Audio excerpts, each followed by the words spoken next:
Turning now to the war in Ukraine, officials say they've shot down multiple drones over several regions overnight. This comes after President Biden wrapped up his European trip with the U.S. Nordic Summit in Finland, a new NATO member. Yesterday, at a news conference in Helsinki, the president said that he believes President Putin will eventually call it quits on the war.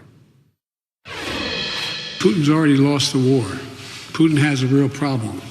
How does he move from here? What does he do? I think that there is going to be a circumstance where eventually President Putin is going to decide it's not in the interest of Russia, economically, politically, or otherwise, to continue this war.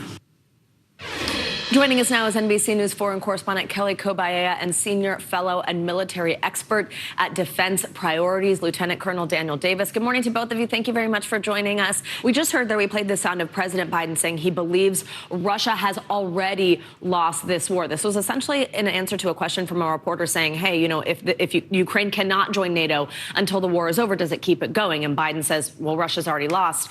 That eventually Putin just calls it quits altogether. You don't think he's correct in that assessment. Is that right? Well, I mean, pretty practical evidence on the ground strongly refutes that. I mean, the fact is right now that Ukraine has spent more than half a year preparing for an offensive operation, which they're in the midst of now, have been since the 1st of June, and it has been a complete disaster so far. I mean, we just have to be honest about that.